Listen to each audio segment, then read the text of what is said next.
This is BBC World News. I'm Duncan Golostani. Our top stories. International condemnation after Saudi Arabia admits the missing journalist Jamal Khashoggi was killed in its consulate in Turkey. President Trump says the US plans to withdraw from a key nuclear weapons agreement with Russia, accusing Moscow of violating the deal. Hundreds of Central American migrants are trying to cross into Mexico after police block their march towards the United States. And millions of Afghans vote in parliamentary elections which have been marred by violence.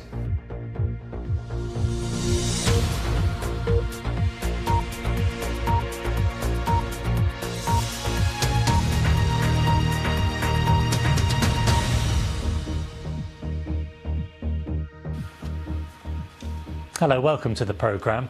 Turkey says it will reveal all the details about the killing of journalist Jamal Khashoggi after Saudi Arabia admitted for the first time he had been killed in its consulate in Istanbul. Our diplomatic affairs correspondent James Robbins reports. After 2.5 weeks of denial, Saudi Arabia is changing its story. State TV announced the admission that Jamal Khashoggi was killed by its officials. The discussions that took place between him and the individuals that met with him during his presence in the Saudi consulate in Istanbul led to an argument and fistfight with Jamal Khashoggi, which led to his death. That's also the admission of a big Saudi lie. Previous insistence that the journalist didn't just walk into the consulate, he left safely too. Many believe the killing could only have happened with the permission of Saudi Crown Prince Mohammed bin Salman, and that the new story of a fight rather than premeditated murder is designed to shield him. President Trump, who's been torn between criticising the Saudis and protecting business with them, now appears willing to accept the new Saudi explanation as credible. They've arrested, just for the people at the table, a large number of people having to do with the event that took place in Turkey and the consulate, the Saudi consulate. And it's a big first step. It's only a first step, but it's a big first step. Do you consider it credible, their explanation? I do. But many disagree, including within his own Republican Party. Senator Lindsey Graham said, "To say that I'm sceptical of the new Saudi narrative about Mr. Khashoggi is an understatement." So will the Saudi admissions and arrests solve Britain's dilemma? How to respond? Hardly.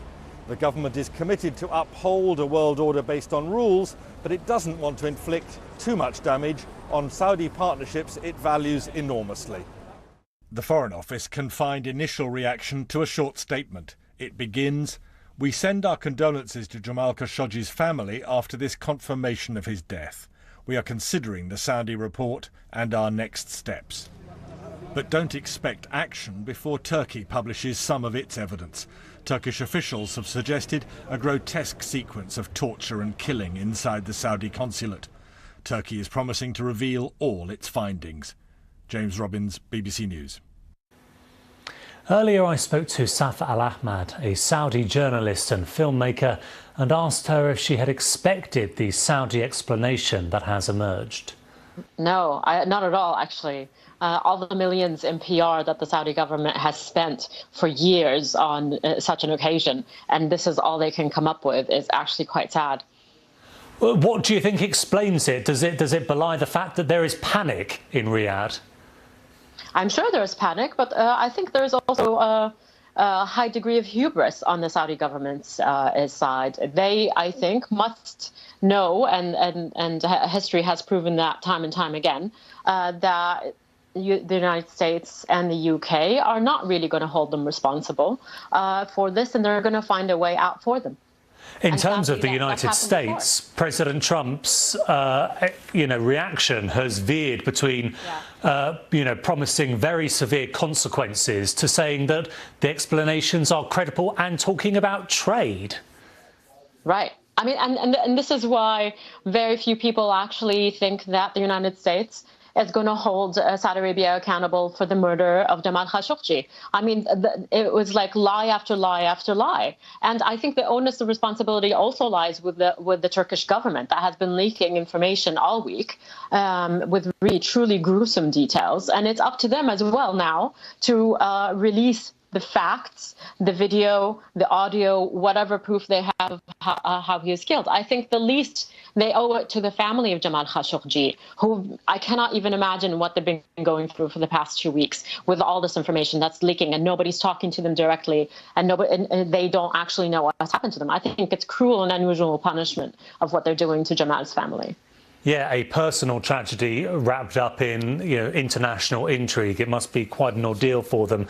One of the bits of reaction from 24 hours ago that really struck me was Senator Lindsey Graham, a Republican who was, very hostile to the explanation that came out of Riyadh. Do you think we are beginning to see the beginnings of a change in attitude towards Washington-Riyadh relations?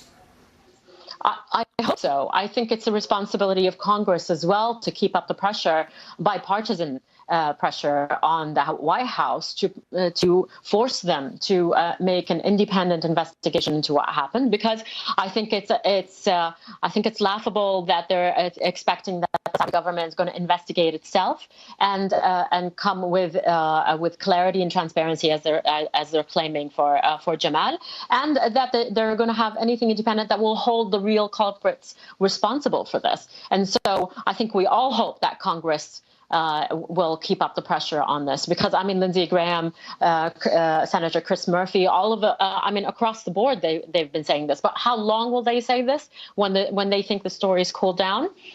It's time will tell. But I'm not even in the UK with the Yamama deal, for example. There were clear investigations and indicators, and very few people were actually held responsible for it. So sadly, the West has had a very bad track record and on holding the Saudis responsible. Yeah, there is another player in this, of course, and that is Turkey. We keep on getting these leaks saying that there will be audio, there is audio. How much faith do you have that they are going to reveal the truth after a thorough investigation?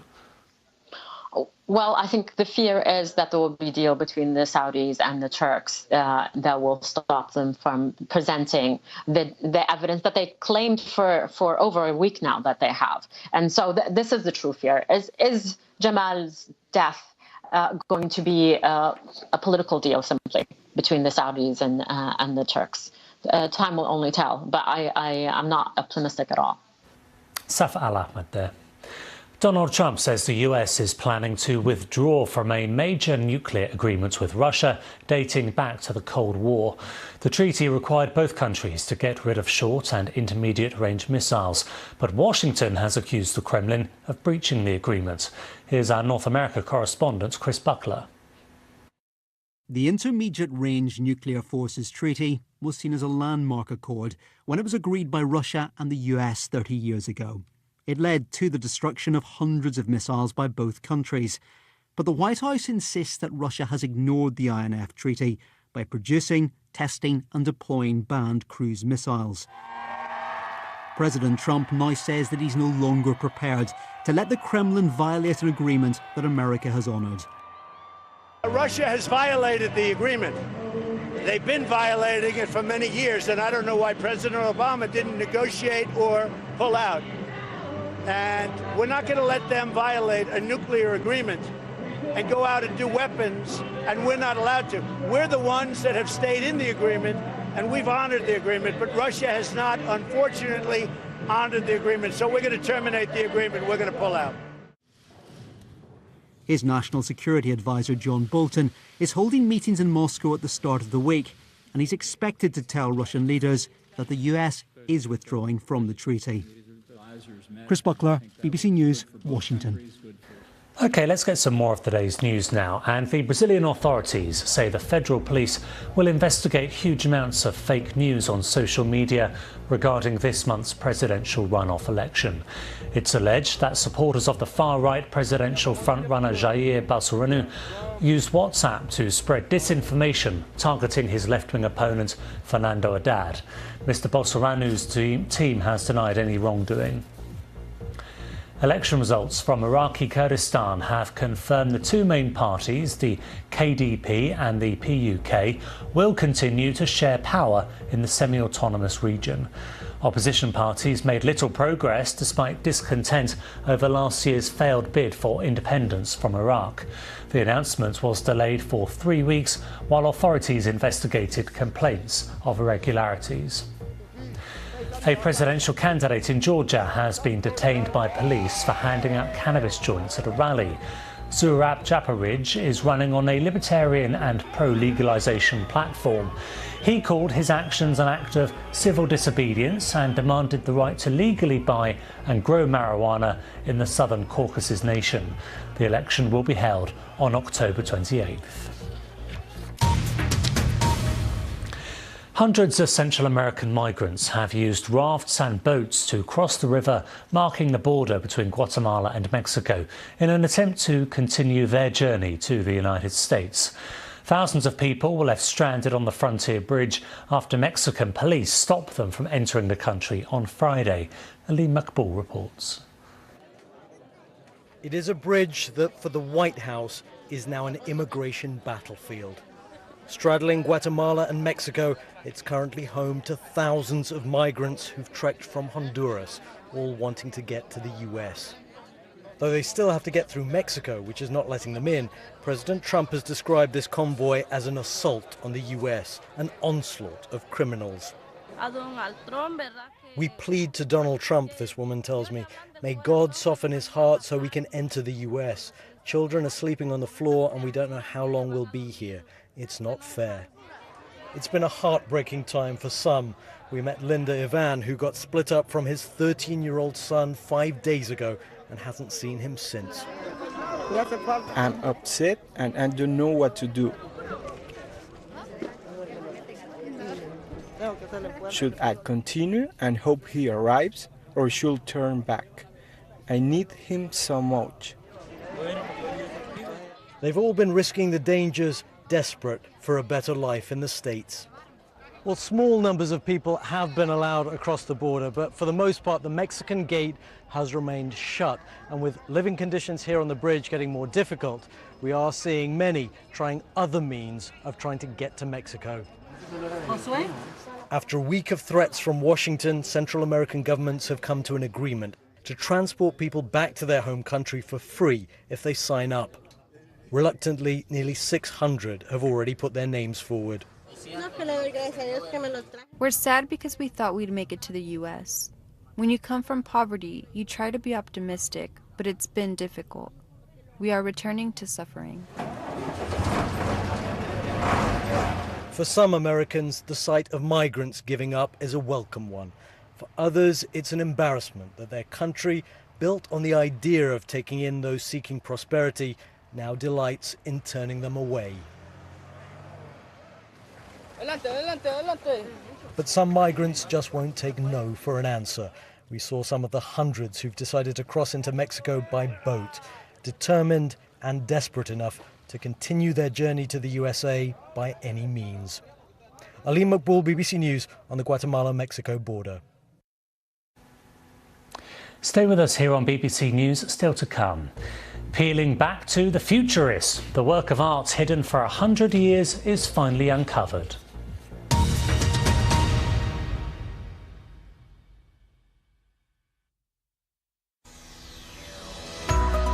A historic moment that many of his victims have waited for decades. The former dictator in the dock, older, slimmer, and as he sat down, obedient enough. Dawn, and as the sun breaks through the piercing chill of night on the plain outside Coram, it lights up a biblical famine, now in the 20th century. The depressing conclusion: in Argentina today, it is actually cheaper to paper your walls with money. We've had controversies in the past with Great Britain, but as good friends, we have always found a good and lasting solution. Concorde bows out in style. After almost 3 decades in service, an aircraft that has enthralled its many admirers for so long taxis home one last time.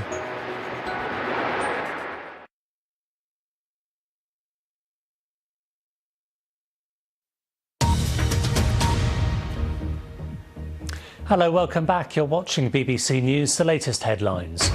There's been international condemnation after Saudi Arabia admitted the missing journalist Jamal Khashoggi was killed in its consulate in Istanbul. And President Trump says the US plans to withdraw from a nuclear weapons agreement with Russia, insisting Moscow had violated the deal. It's now been confirmed at least 59 people died after being run down by a speeding train during a Hindu festival on Friday. It's India's worst rail disaster this year. Eliza Philippidis reports.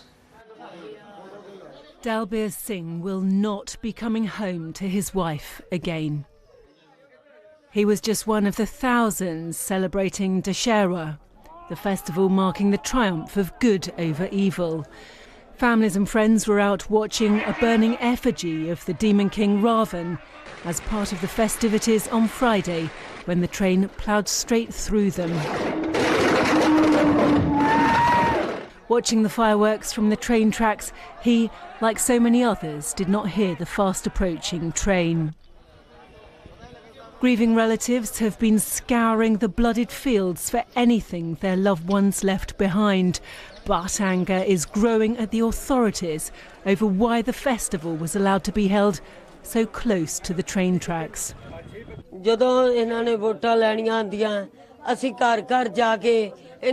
When they have to get votes, they come along to beg from home to home. They did not come to see that our children have died. We should get justice. Local hospitals were overwhelmed with the number of people needing treatment. They quickly ran out of space for the dead and were forced to leave some bodies outside. Police now say bodies were so badly dismembered that it will take days to identify many of the victims. India's Railway Board has denied responsibility for the accident and the killing of those run down by the train. So far, the Punjab Chief Minister has declined to comment on the likely reason behind the accident, but says he is committed to finding out what happened. We are announcing a magisterial inquiry under our Commissioner, who will hold a magisterial inquiry and give us a report within 4 weeks. The disaster near Amritsar in the north of the country has led to new demands for safety reforms to India's accident-plagued railway system, which records thousands of deaths each year. The government say they're keeping fares low for the 23 million passengers who use the network daily. But after decades of underinvestment, critics say this has left public safety at risk. Eliza Philippidis, BBC News. Several million Afghans have voted in parliamentary elections, the first to be organised entirely by the government since 2001. Polling stations, which could not open on Saturday, plan to do so on Sunday. But the elections have been marred by violence, as Secunda Kamani reports now from Kabul. The Taliban told them to stay at home. Instead, Afghans began queuing outside polling stations even before they had opened, with thousands of soldiers deployed across the country. 15 people were killed in a suicide bombing in Kabul, and there were dozens of other smaller incidents.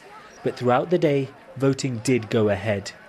Of course, everyone is scared because security is bad. But despite all those fears, we are here and voting anyway, because our destiny depends on it. I hope the people who are elected will do something for the young generation and to improve security for the country. Inside polling stations, women and men voted in separate sections. Almost 9 million people have registered to vote, from more than 2,500 candidates. Despite the threat of violence, people here in Kabul are turning out to vote, determined to have a say in how the country is run. But across Afghanistan, nearly a third of all polling stations are closed because of security concerns. In a country where politicians are often seen as corrupt and linked to ethnic tensions, there's a degree of optimism about some of the candidates standing, many of whom are young and from professional backgrounds. The election process is the will of the people, and the people want to express their will by going to the polling stations. So that's why the Taliban were afraid. Previous elections in Afghanistan have been marred by allegations of fraud. Many fear that will happen again, despite new biometric devices meant to prevent anyone voting more than once. Today's election is a key test of Afghanistan's security forces ahead of next year's more politically significant presidential elections. It's been a day of defiance, but also, as it often is in Afghanistan, of bloodshed. Sikandar Kamani, BBC News, Kabul. A Chinese-British team of cavers have found a giant cave hall in a sinkhole in southern China, which they think could be the world's biggest. The discovery was made in Fengshan County in Guangxi Province. Bryony Sourden reports. From above, it's an impressive view. Surrounded by steep cliffs, this 200-metre sinkhole in China's Guangxi region is not an uncommon sight in the country's rugged landscape. But hidden beneath this one is what could be the world's tallest cave hall, created because of collapses in the ground above. A team of experts used just a single rope for the slow descent, more than 118 metres deep into the sinkhole. From the bottom, they used 3D technology to scan the caves and underground halls, where they discovered a giant cave hall and corridor. At 450 metres high, it's big enough to fit the Eiffel Tower and a few Olympic-sized swimming pools. The courtyard itself is a grand 150 metres tall. But as well as being the world's highest, it's also the thinnest, with only a slim 4 metres between the roof of the cave and the road above. The cave is in Fengshan County, already popular with tourists because of its karst mountains, countless caves and underground tunnels, many of which have remained unknown until now. Experts say this cave is mostly intact and sediments are well preserved, and they're hopeful that these discoveries will help them better understand how caves are formed in the area. Bryony Sourden, BBC News. A giant mural that's not been seen for nearly a century has been uncovered in Rome. Bao Tic Tac by the Italian painter Giacomo Balla was found on the ground floor of a building owned by the Bank of Italy. The BBC's Tim Allman has more.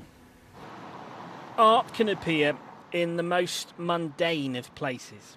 Behind the walls of this fairly nondescript building, something from the past and the future.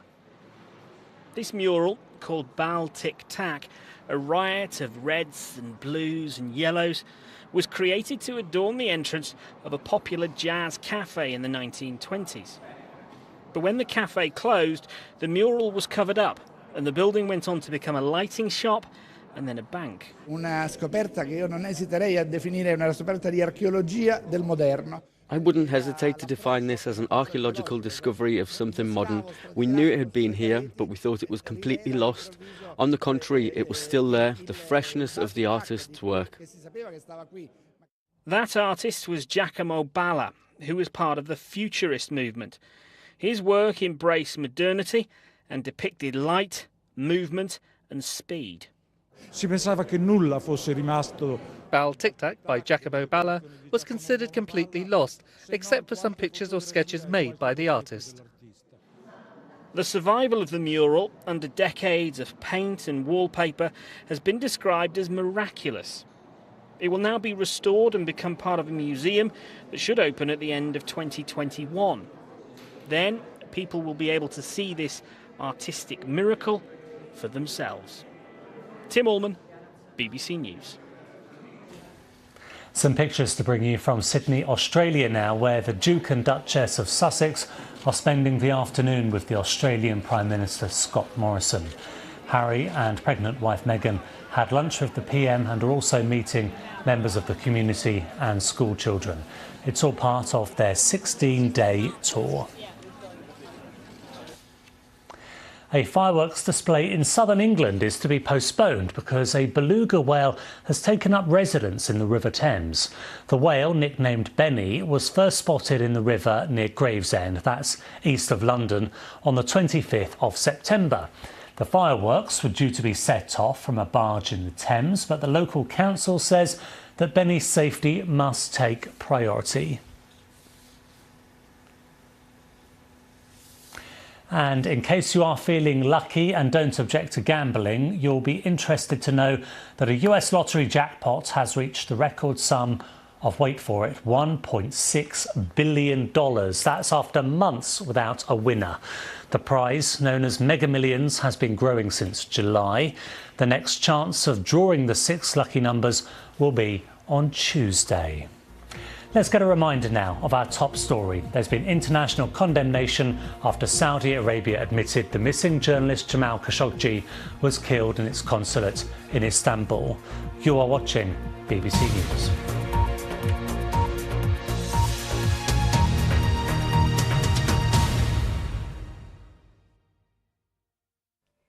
Hello. For much of England and Wales, Saturday was a day of blue skies and sunshine. Barely a cloud in the sky here in North Yorkshire on Saturday afternoon.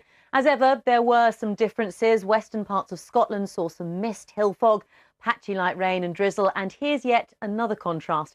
With the help of the Fern effect and some sunshine, Aberdeenshire and Moray saw temperatures around 20 Celsius. Now through Sunday, we've got a cold front slipping its way south and eastwards. Some persistent rain across northern and western Scotland, Northern Ireland through the morning. As it moves into northern England, the Midlands and Wales, the rain tends to fizzle out, so we're just left with really a band of cloud and the odd spot of rain. Some sunshine following on behind, a few showers for the far north of Scotland, where it'll be increasingly windy.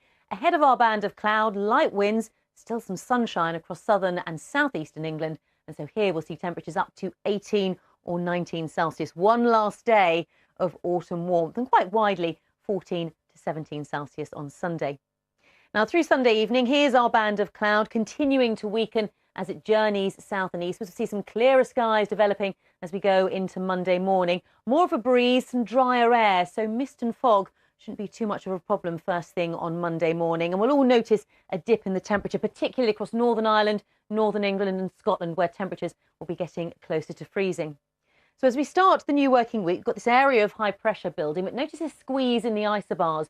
That's going to continue to bring some very strong winds to northern and western Scotland, gusts of 50 to 60 miles an hour through the early hours of Monday morning. Further outbreaks of rain, but away from here, further south across Scotland into Northern Ireland, much of England and Wales, we're going to start the new week with plenty of sunshine. A cooler feel though, we've got a brisker northerly wind. So compared to the highs of 19 or 20 Celsius, it's going to be more like 12 to 14 Celsius on Monday afternoon. It's a similar sort of day on Tuesday. We've still got this area of high pressure. It's really a dominant feature through much of next week. Still some windy conditions to the far north of Scotland and some outbreaks of rain. And it looks like some of that rain could just filter a little bit further southwards, down towards the central belt, maybe towards the borders on Tuesday. More cloud around for Northern Ireland and the far north of England. But elsewhere, further south across England and Wales, once again, there'll be a good deal of sunshine, but a brisker north or northwesterly wind. So temperatures again, just 12 to 14 Celsius. So to sum up the week ahead, away from the far north of Scotland, it's looking mainly dry. There'll be some sunshine, but it is likely to turn cold.